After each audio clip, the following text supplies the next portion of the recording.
राधे राधे मंडळी. तर गाईज या व्हिडिओमध्ये आपण पाहणार आहोत की हॉस्टेल मॅनेजमेंट सिस्टमचं फॉर्म कसं भरावं. आपण स्टेप वाईज जाणार आहे आणि डॉक्युमेंट कोणते लागणार आहे आणि ॲप्लिकेंट कोणत्या स्कीमसाठी इलिजिबल आहे. बरेच विद्यार्थ्याच्या मनात हे क्युरी असते की आपण कोणते स्कीमसाठी इलिजिबल आहे. तर या व्हिडिओमध्ये आपण हेच पाहू आणि स्टेप वाईज जाणार आहे आपण. ओके. तर हे ऑफिशियल युजर मॅन्युअल आहे. इथं त्यांनी स्पष्टपणे म्हटलं आहे की ज्या ठिकाणी म्हणजे ज्या प्रिमायसेसमध्ये तुम्ही शिक्षण घेत असाल तिथं जर गव्हर्मेंट हॉस्टेल अवेलेबल नसेल तर त्या विद्यार्थी आधार आणि स्वयंसाठी पात्र असेल मीन्स. आणि दुसरी कंडिशन सांगितली आहे त्यांनी की समजून घ्या, ज्या ठिकाणी तुम्ही शिक्षण घेत आहे तिथं जर गव्हर्मेंट हॉस्टेल अवेलेबल असेल तर आधी तुम्हाला हॉस्टेलचं ॲप्लिकेशन करावं लागेल. नंतरच स्वयं आणि आधार या स्कीमसाठी तुम्ही पात्र असाल. ओके. इथं छत्रपती संभाजीनगरचं पण एक्झाम्पल दिलं आहे त्यांनी की या ठिकाणी गव्हर्मेंट हॉस्टेल अवेलेबल आहे, मुलं इथं शिक्षण घेतात. तर अशा मुलांना म्हणजे जी ज्या प्रिमायसेसमध्ये गव्हर्मेंट हॉस्टेल अवेलेबल आहे तर तिथं आधी त्यांनी हॉस्टेल ॲप्लिकेशन करावं.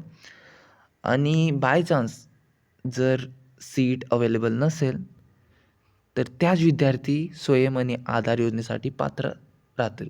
ओके. आणि समजून घ्या की अ, विद्यार्थ्याची वसतिगृहासाठी निवड झालेली आहे. बट त्यांनी जर रद्द केलं किंवा प्रवेश घेतलं नाही तर त्या विद्यार्थी स्वयं आणि आधार योजनेसाठी पात्र राहणार नाही. ओके. इथं हे पण मेन्शन केलं आहे. आणि इथं कन्नड तालुक्याचं पण त्यांनी एक्झाम्पल सांगितलं आहे की इथं मुलं शिक्षण घेतात आणि इथं हॉस्टेल गव्हर्मेंट हॉस्टेल नाही. मीन्स तिथं मुलं रेंटमध्ये राहतात किंवा बॅचलरमध्ये राहतात, पी-जी म्हणतो आपण. तर असे विद्यार्थी आधार आणि स्वयंसाठी पात्र असतात. तर या व्हिडिओमध्ये आपण बघणार आहोत फुल प्रोसेस की आधार आणि स्वयंचं फॉर्म कसं भरावं. हॉस्टेलचं थोडा डिफरंट नसतं, फक्त आपल्याला हॉस्टेलला प्रिफरन्स द्यावं लागतं. ओके. तर माझी टिप हेच असेल की सर्वात आधी तुम्ही तुमचं जे डिस्ट्रिक्ट आहे, जिथं तुम्ही आता एज्युकेशन घेत आहे, तर तिथं आधी त्यांची वेबसाईट चेक करावी official social justice and welfare डिपार्टमेंटची, की तिथं गव्हर्मेंट हॉस्टेल किती अवेलेबल आहे, आपल्या प्रिमायसेसमध्ये आहे की नाही हे कन्फर्म करावं. नंतर स्वयं आणि आधार या स्कीमसाठी फॉर्म भरावा. ओके. तर बघूया, मी डिस्क्रिप्शनमध्ये लिंक प्रोव्हाइड केलेली आहे, तर तिथून ते ओपन करावं तुम्ही तुमचे ब्राउझरमध्ये. तर बघूया पुढची प्रोसेस. तर गाईस लॉग इन पेज आपल्या समोर ओपन झालेलं आहे हॉस्टेल मॅनेजमेंट सिस्टमचं. तर बेसिकली तुम्हाला इथं युजर आय डी आणि पासवर्ड टाकून लॉग इन करायचं आहे. तुमची जर आय डी नसेल तर इथं रजिस्ट्रेशनवर क्लिक करायचं आहे तुम्हाला आणि आधार नंबर वगैरे टाकून तुम्हाला युजर आय डी क्रिएट करून घ्यायची आहे. आणि पाहू आता पुढची प्रोसेस. तर गाईस लॉग इन केल्यानंतर आपल्यासमोर पेज ओपन झालेलं आहे. इथं आपल्याला दोन ऑप्शन दिसत असेल, social justice and special assistant department, दुसरा आहे ऑदर बॅकवर्ड बहुजन वेलफेअर डिपार्टमेंट. जे पहिला ऑप्शन आहे ते एस सी कॅन्डिडेटसाठी आहे आणि जे एस सी कॅन्डिडेटला सोडून जे काही कास्ट कॅटेगरी आहे त्यांच्यासाठी ऑदर बॅकवर्ड बहुजन वेलफेअर डिपार्टमेंट. ओके. तर बघूया पुढची प्रोसेस. तर गाईस आपल्यासमोर ओपन झालेला आहे डॅशबोर्ड. इथं बघू शकतात. इथं प्रोसीड ॲप्लिकेशन म्हणून एक ऑप्शन आहे, त्याच्यावर क्लिक करायचं आहे आपल्याला. तर गाईस ॲप्लिकेशन फॉर्म आपल्यासमोर ओपन झालेला आहे. तर इथं बेसिकची डिटेल भरायची आहे आपल्याला फर्स्ट स्टेपमध्ये ॲप्लिकेंटची, की ॲप्लिकेंट फर्स्ट टाईम फॉर्म भरत आहे का. इथं न्यू किंवा एक्झिस्टिंगमध्ये आन्सर द्यायचं आहे. त्या कुठल्या स्कीमसाठी अप्लाय करत आहे ते इथं निवडायचं आहे, हॉस्टेल की स्वयं की आधार.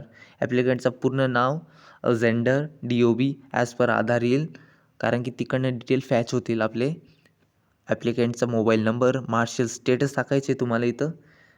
दॅन तुमचे पॅरेंट अलाईव्ह आहेत की नाही येस और नोमध्ये आन्सर द्यायचं आहे तुम्हाला.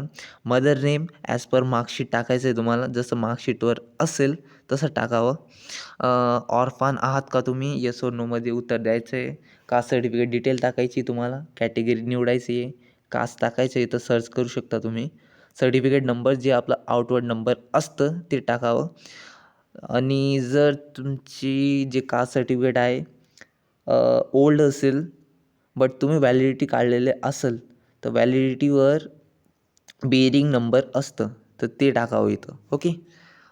इश्युईंग डिस्ट्रिक्ट आणि ॲप्लिकंटचं नाव ॲज पर कास्ट सर्टिफिकेट टाकावं.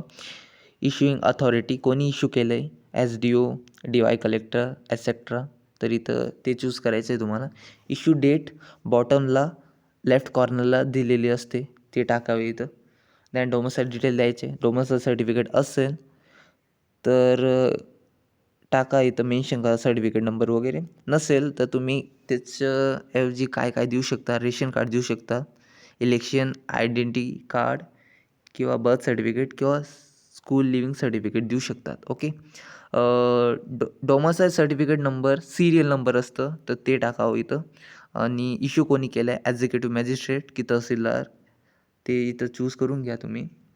इन्कम डिक्लेरेशनमध्ये if your family's income is less than or equal to 2.5 lakhs please enter the amount in rupees. जर तुमची फॅमिलीची वार्षिक उत्पन्न 2.5 लाखापेक्षा कमी असेल किंवा इक्वल असेल तर इथं येस करून इथं मेन्शन करावं की तुमचं फॅमिलीचं ॲन्युअल इन्कम किती आहे ॲज पर इन्कम सर्टिफिकेट जे की तहसीलदार साहेबांनी इश्यू केलेलं असेल. ओके. तर सेव्ह करू आणि पुढची प्रोसेस पाहू. तर काही सेकंड स्टेप आपलं ओपन झालेलं आहे. इथं ॲप्लिकंटचे परमनंट ॲड्रेस आणि प्रेझेंट ॲड्रेस मेन्शन करायचं आहे आपल्याला. प्रेझेंट म्हणजे आत्ता सध्या एज्युकेशन कुठे घेत आहे विद्यार्थी तर ते इथं मेन्शन करायचं आहे. तर आपण आधार आणि स्वयंसाठी फॉर्म भरत आहे तर इथं आपल्याला सध्याचा ॲड्रेस टाकायचा आहे. इथं हाऊस ओनरचा नेम इथं टाकायचा आहे आणि त्यांचा नंबर मेन्शन करायचा आहे. आणि टाईप ऑफ प्रीमायसेस म्हणजे तुम्ही रेंटने राहतात की PG म्हणजे पेईंग गेस्ट म्हणून राहतात तर ते इथं मेन्शन करून सेव्ह आणि नेक्स्ट करायचं आहे. ओके. तर गाईस थर्ड स्टेपमध्ये आपल्याला ॲप्लिकेंटचे पॅरेंटचे डिटेल्स मेन्शन करायचे, त्यांचा ॲड्रेस मेन्शन करायचे. तर इथं मोबाईल नंबर आणि त्यांचं परमानेंट आणि क्रॉस्पॉन्डन्स ॲड्रेस इथं मेन्शन करायचं आहे. त्यान सेव्ह अँड नेक्स्टवर क्लिक करायचं आहे.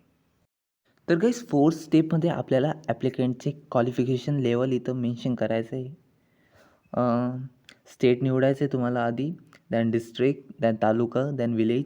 क्वालिफिकेशन लेवल निवडायचं आहे की कोर्स UG आहे का PG का PhD का सर्टिफिकेशन कोर्स आहे हा, तर ते सिलेक्ट करायचं आहे तुम्हाला. दॅन स्ट्रीम निवडायची आहे तुम्हाला, कुठल्या स्ट्रीम थ्रू तुम्ही कोर्स करत आहे, agriculture, engineering, pharmacy etcetera. College name इथं सर्च करायचं आहे तुम्हाला सर्च बारमध्ये. त्या कोर्स नेम पण सर्च करायचं आहे. ॲडमिशन कशा थ्रू झालं आहे ते इथं मेन्शन करायचं आहे. कॅप थ्रू झालं आहे की इन्स्टिट्यूशनल लेवलवर झालं आहे. Admission year in current course 2025. Year of study first year आहे आपलं. कंप्लीट की पर्स्युईंग दिली तर ॲडमिशन डेट तिथं टाकायची आहे. प्रोफेशनल कोर्स आहे का तर हो.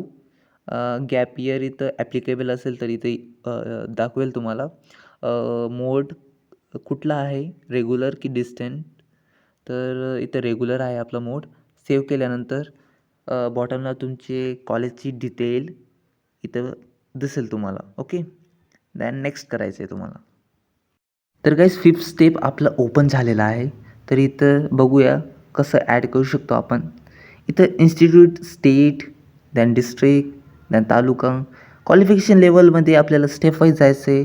आधी SSC, then FIJC, then HSC, then तुम्हाला स्ट्रीम निवडायची. इथं कॉलेजचं नेम इथं सर्च करायचं आहे. कोर्स, बोर्डमध्ये CBSE किंवा स्टेट बोर्ड ते तुम्हाला इथं मेन्शन करायचं आहे. एज्युकेशन मोड रेग्युलर होता की डिस्टन्स ते इथं मेन्शन करायचं आहे तुम्हाला. Admission year, passing year, result pass की फेल इथं मेन्शन करायचं आहे तुम्हाला. अटेम्प्ट किती लागले इथं नंबर टाकायचे आहे तुम्हाला.